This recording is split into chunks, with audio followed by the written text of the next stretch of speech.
Meet the Mets, meet the Mets. Step right up and greet the Mets. Bring your kiddies, bring your wife. Guaranteed to have the time of your life, because the Mets are really socking the ball, knocking those home runs over the wall. East side, west side, everybody's coming down to meet the METS Mets from New York town. Oh, the butcher and the baker and the people on the streets, where do they go? To meet the Mets! Oh, they're hollering and cheering and they're jumping in their seats. Where do they go?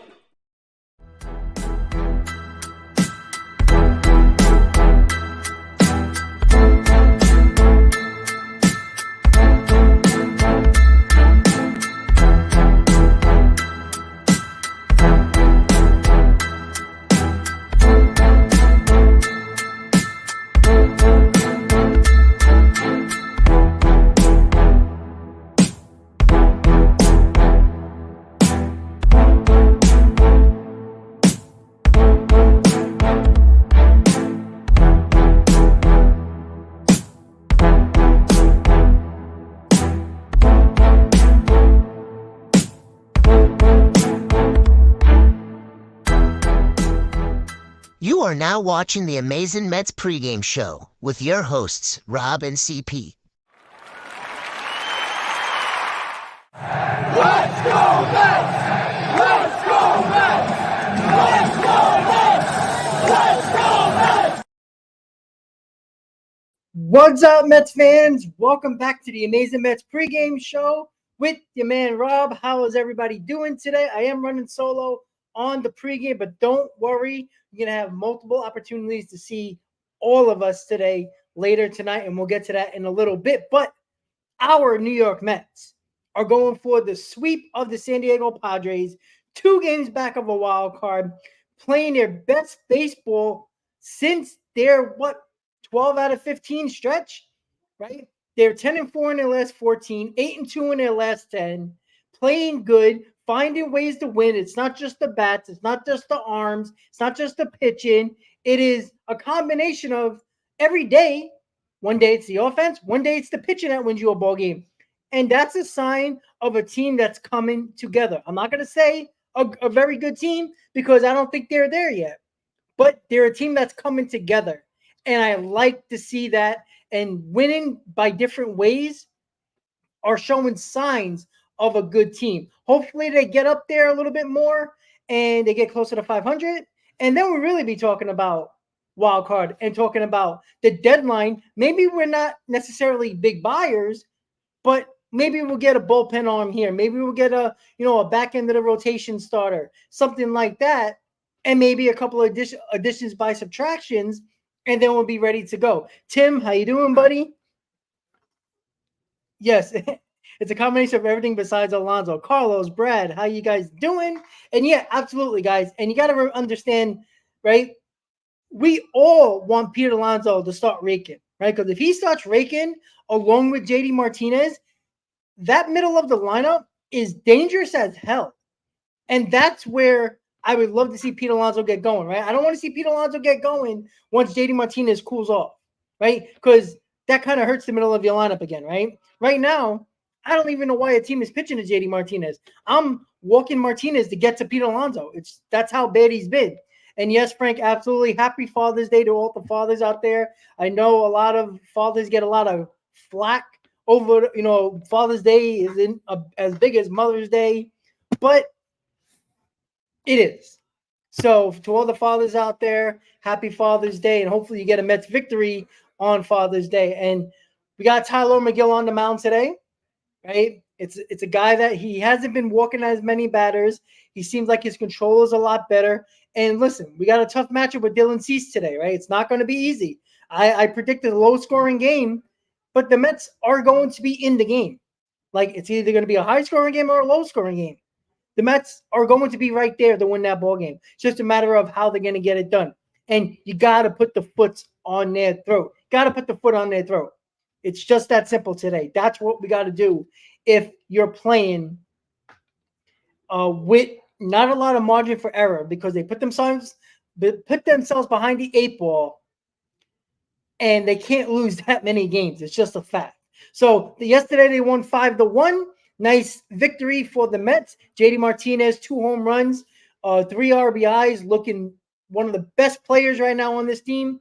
And you know what? He's probably red hot right now. And by the way, guys, I don't know if you know this. The Mets are, over this last stretch, are the best team in baseball right now in the last 14 games.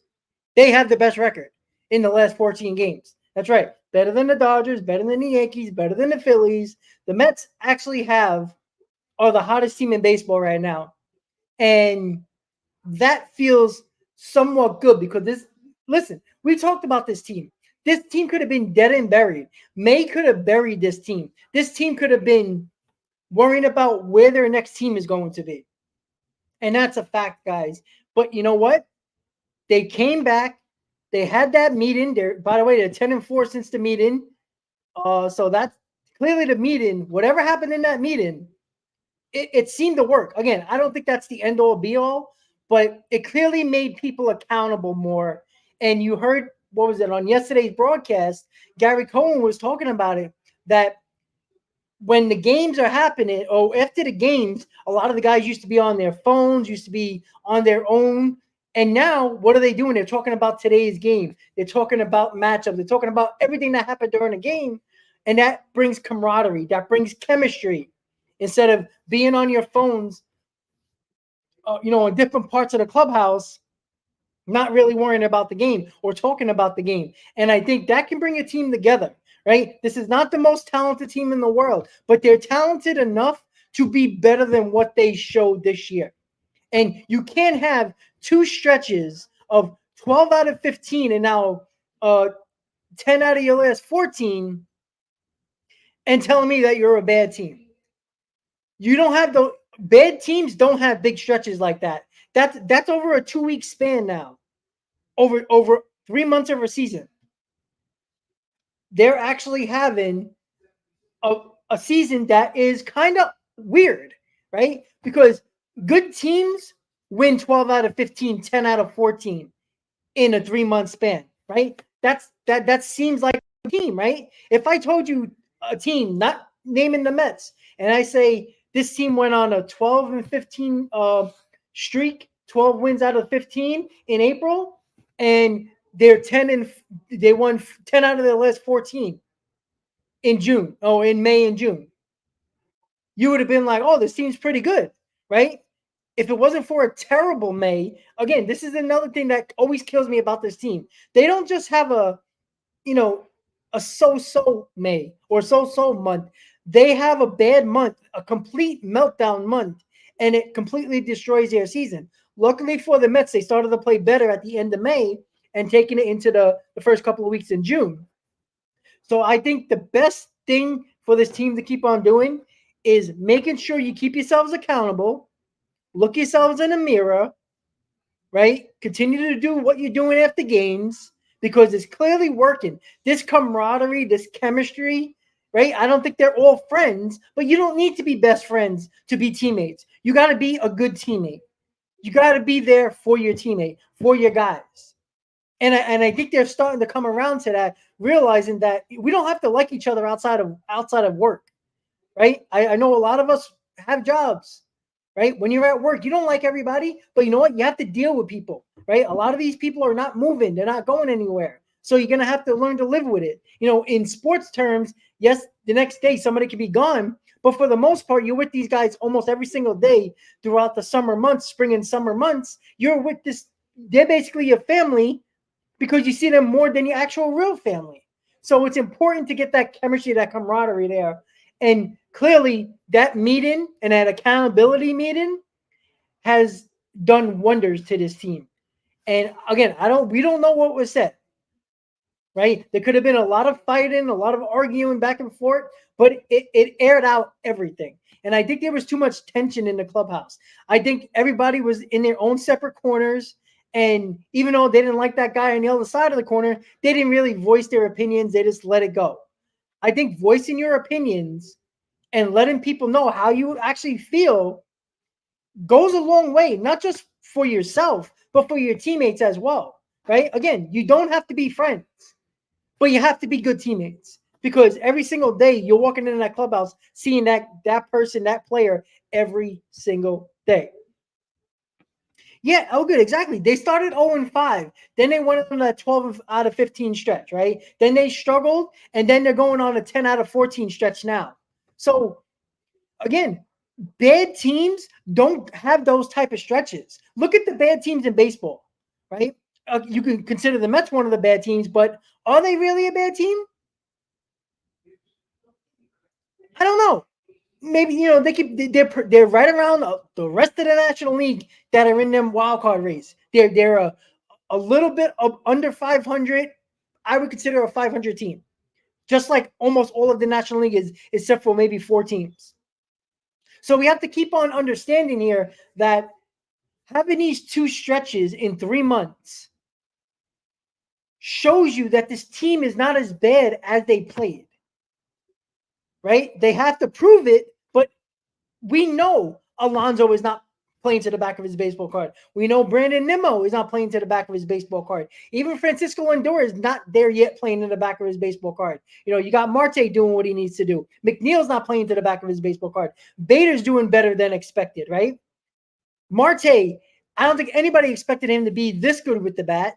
So if Nimmo and Alonso and McNeil pick it up just a tad, this team is going to win games. They're winning games despite them for the majority of the year. Just remember that, guys. We went through a 12-15 stretch and now a 10 out of 14 stretch, basically without Nimmo and Alonso doing basically anything.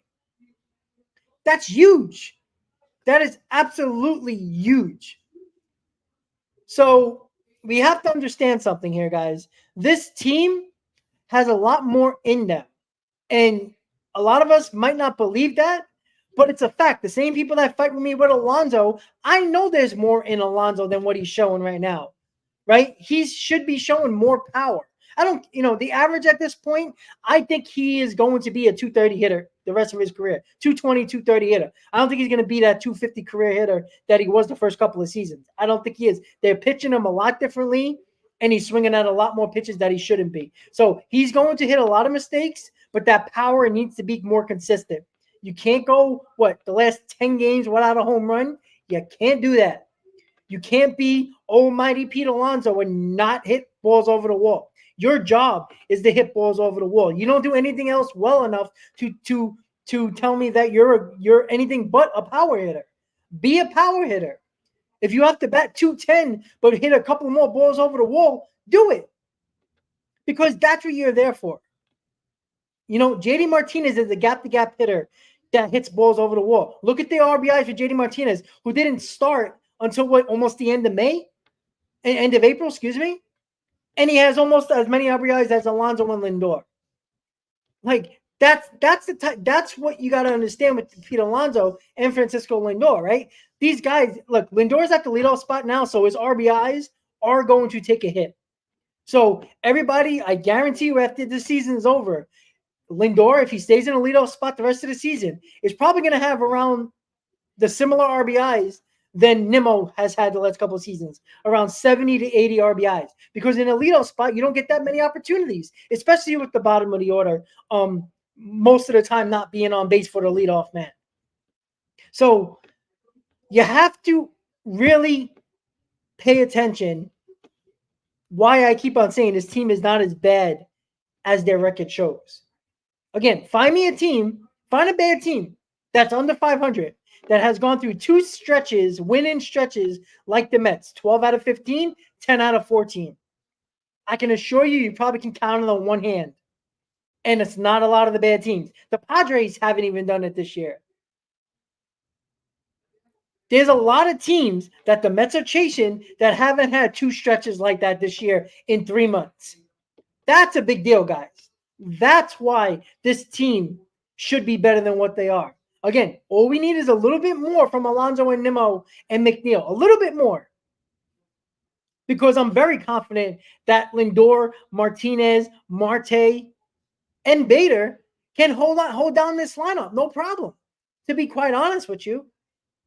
because Lindor has been a totally different player in the leadoff spot, right? His job isn't to hit balls over the wall anymore. He's a leadoff man now, right? How everybody was so happy-go-lucky when Brandon Nimmo was hitting all these home runs in the leadoff spot.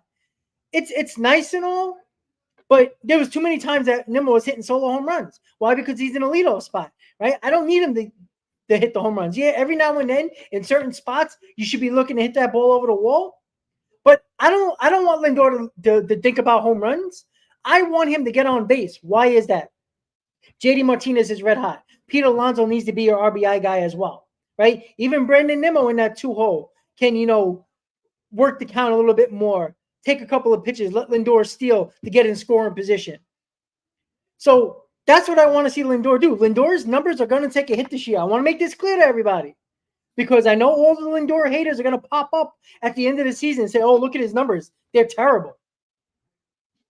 Yet he is a leadoff hitter who is going to have less RBI situations, and he is going to have probably less home runs than he usually does. Because when you a leadoff man, your mentality has to change. You're not looking to just hit the ball over the wall. You're not going to get a lot of RBI opportunities throughout a ball game most of the time.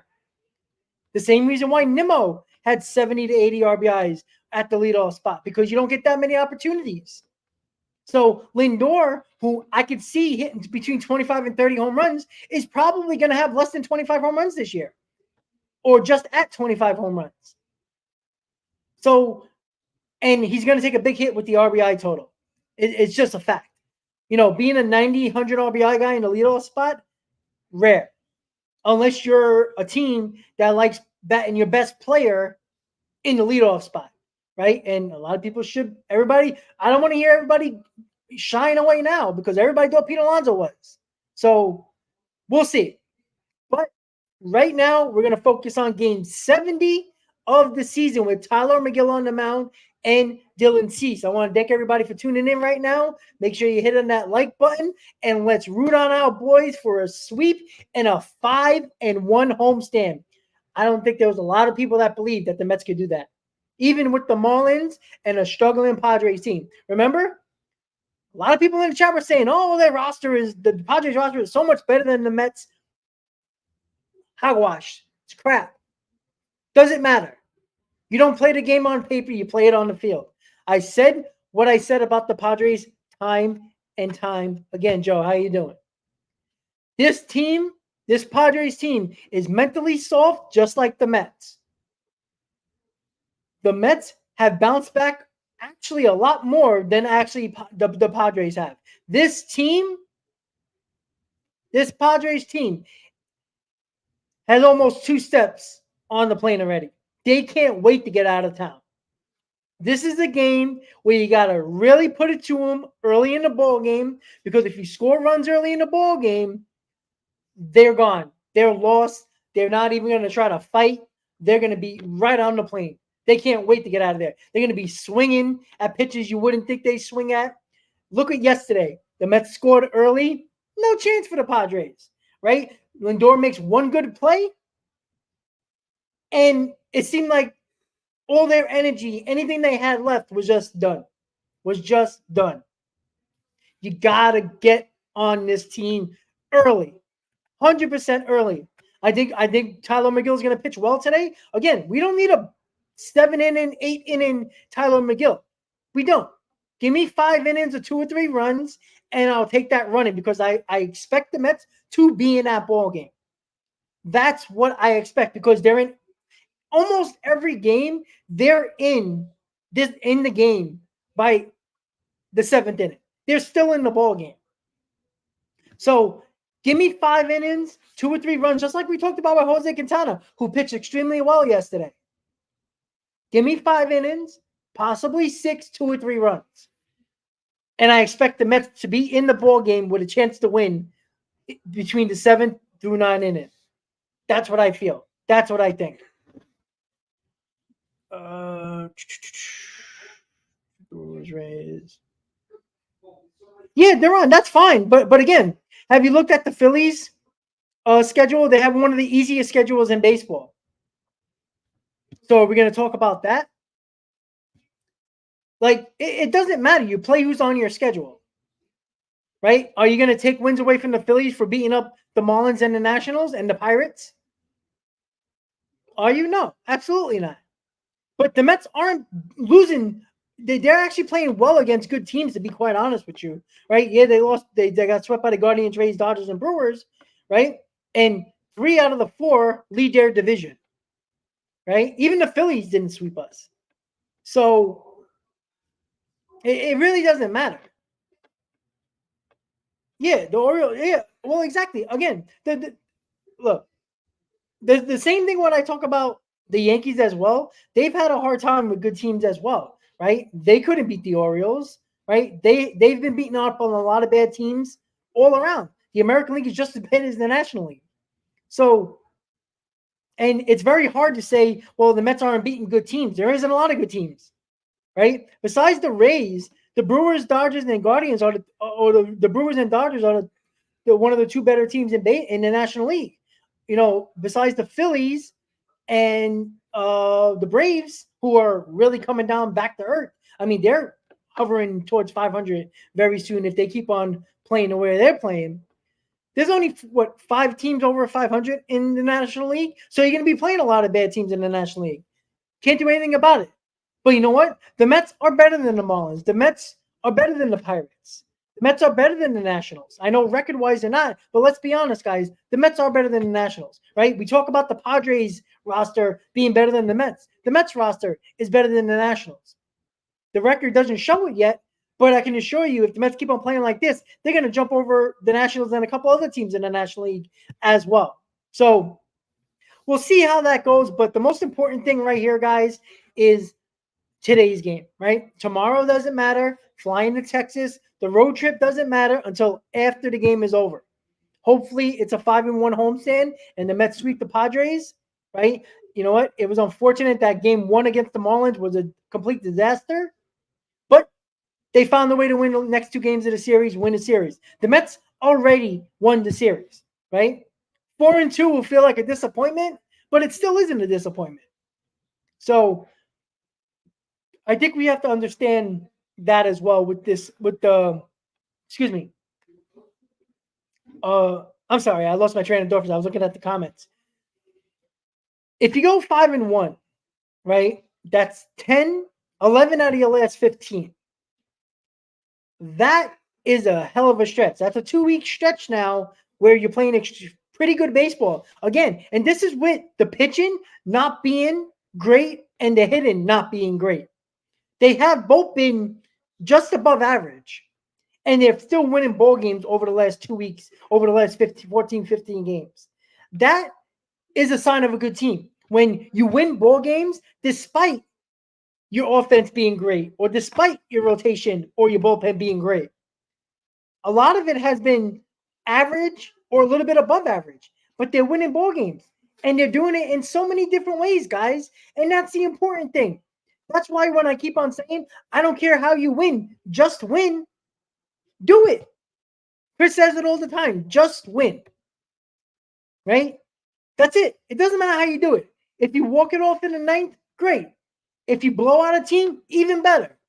If it's a tie ball game late and you got to score a run in the 6th or 7th inning to take the lead, wonderful. If you have to come back and win it, beautiful.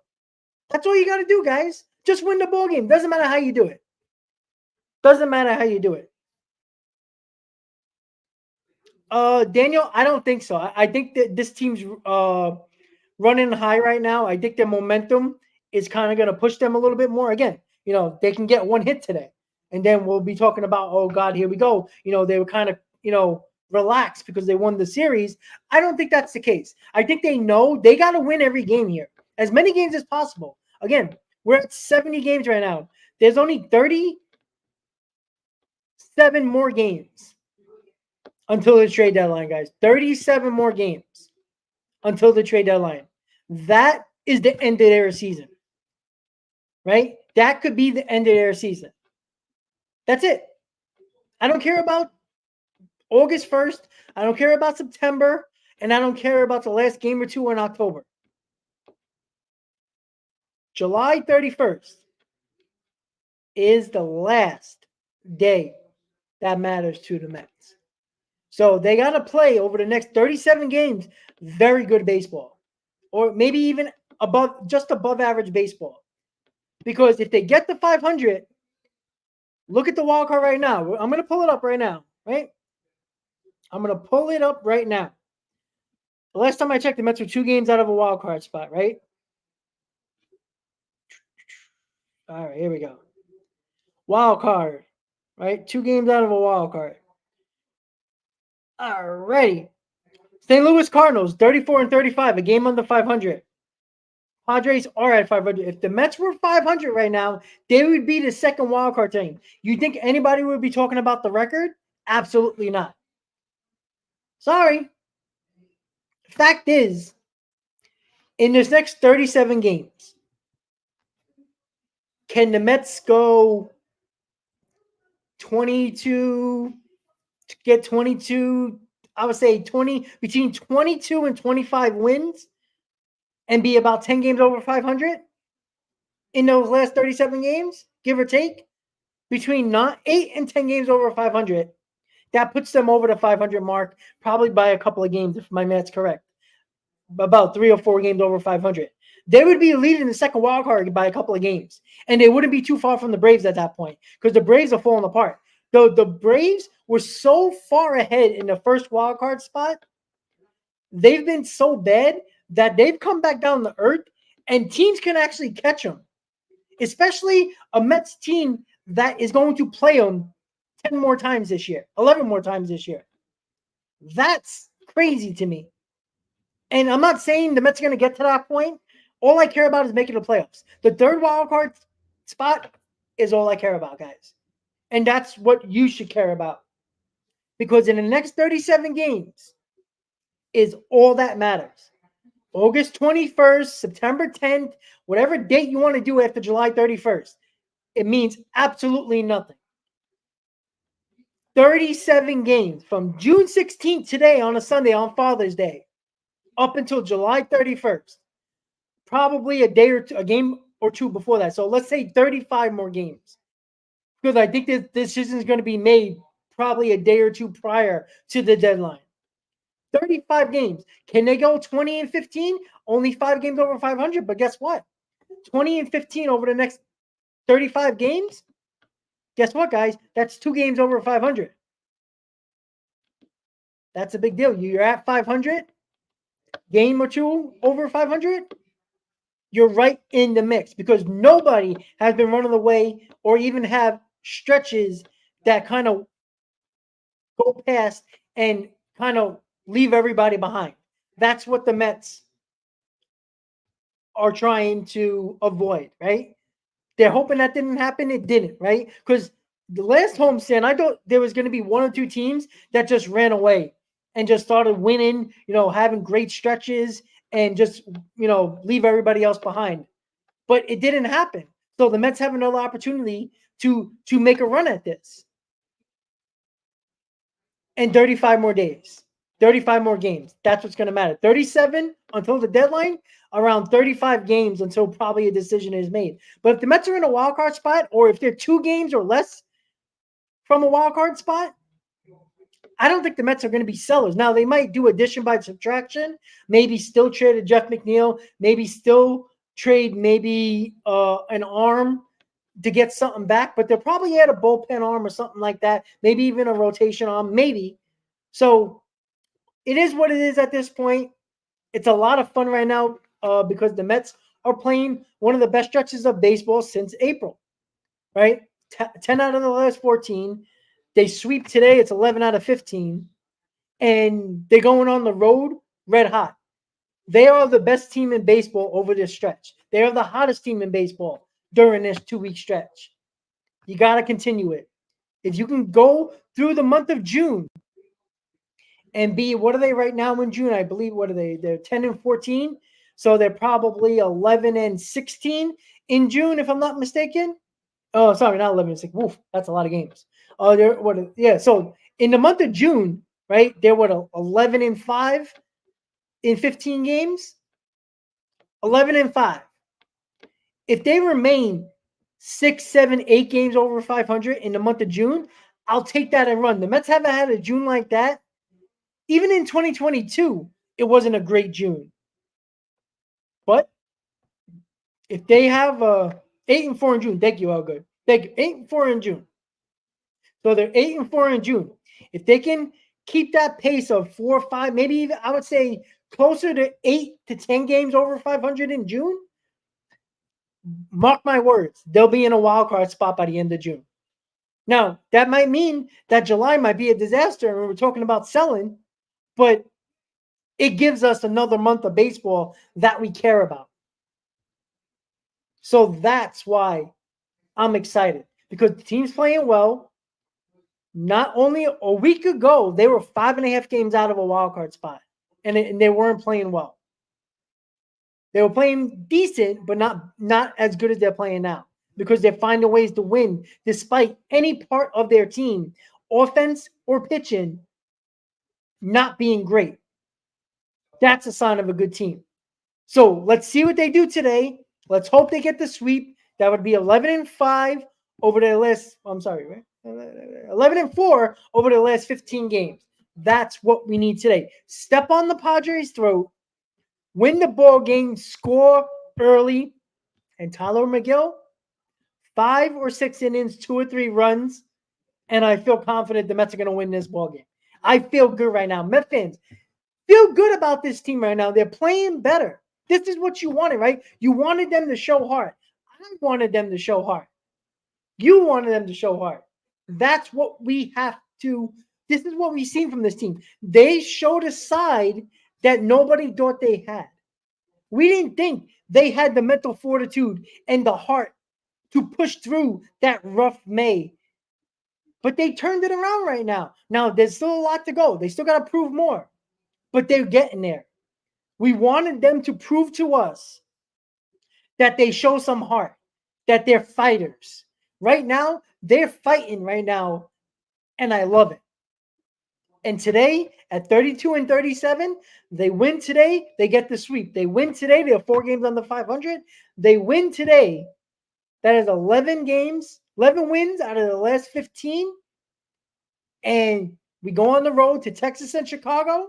Texas not playing great. Chicago has not been playing well at all. You take advantage of these teams when they're not playing well. I expect this road trip to be damn good. And I think their momentum from the last couple of games is going to win this game today. And I'm confident. Now, hopefully I don't eat my words and we're bitching and moaning on the post game and the roundtable tonight. But I'm confident, guys. And you should be too. With that said, guys, another Amazing Mets pregame show in the books. Tyler McGill, Dylan Cease, Mets Padres 140, ready to go. With that said, guys, you have a great day. Remember, guys, tonight, wait for the time. It's either going to be 8 or 8:30 tonight for the roundtable. Me, Chris, Hector, and Hayden, all of us are going to be there tonight, hopefully talking about a sweep and a 5-1 homestand, and talk about the upcoming series in Texas and Chicago. Make sure you're there between either 8 or 8:30 tonight. I'm going to put that time up rather shortly, so make sure you check out the stream. Later today, around 4:30 is the post-game show. I'll be there. I'm not sure if Chris is going to be there, but if he is, we'll talk hopefully about a Mets win and talk more about the roundtable, and we will have a time for the roundtable at the post-game show. So with that said, everybody, have a great night. Let's go, Mets. Get that sweep. I'll see you later today on the post-game and the roundtable, guys. Let's go, Mets. See you later tonight.